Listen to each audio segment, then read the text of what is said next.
अस्सलाम वालेकुम हाज़रीन ऐं नाज़रीन। साम्हूं तव्हां नज़ारा ॾिसी सघो था सोढल ऐं गुलपरी जा दुलाब ड्रामे जा ही नज़ारा आहिनि।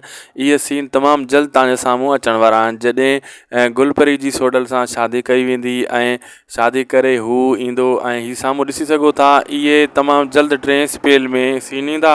अॼु तव्हांजे साम्हूं ही जेको आहे रखियासीं कुझु तस्वीरूं कुझु वीडियोज़ वग़ैरह। माशाअल्लाह हे ॾिसी तव्हां सम्झी विया हूंदो ऐं तव्हांखे इंतज़ारु हूंदो त इहे सीन तमामु जल्द अचनि असां बि ॾिसूं। दोस्तो ये घणियूं जेको आहे न देरि न लॻंदी, तव्हांजो इंतज़ार जूं घणियूं ख़तमु आहिनि। ऐं अॻे कल्ह वारी एपिसोड में मां तव्हांखे ॿुधाए छॾियो त गुलपरी जो निकाह फिरी गिरी सोढल सां ई थियणो आहे। इहा सोढल खे मिलंदी, सोढल त उहे हिनखे खंभे खणी वियो आहे, लेकिन निकाह जॾहिं थींदो ऐं क्लियर थींदो सभिनी जे साम्हूं ऐं जॾहिं ककर ताराक ॾेई छॾींदो तव्हां ॾिसिजो इहो गुलपरी जो निकाह सोढल सां कयो वेंदो। ऐं इहे सीन ज़बरदस्त सीन आहिनि, बहितरीनु सीन आहिनि ऐं इन्हनि जी जेतिरी तारीफ़ कजे घटि आहे ऐं इन जे इंतज़ार में हूंदव तव्हां। दोस्तो मां ॿुधाईंदो हलां दुलाब जी हिकु हिकु अपडेट असांखे तव्हांखे ॾींदा आहियूं इन चैनल ते उदासी टीवी ते ॻोल्हे अपडेट्स ॾींदा आहियूं ऐं तव्हांजी वरी महिरबानियूं तव्हां सब्सक्राइब लाइक शेयर बि कंदा आहियो।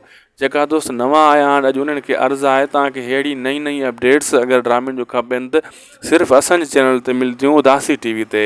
महिरबानी करे जे असांजे चैनल खे सब्सक्राइब न कयूं वेठा आहियो त हाणे सब्सक्राइब करे छॾियो ऐं पंहिंजे दोस्तनि सां हिन जी लिंक बि शेयर कयो, लाइक बि कयो।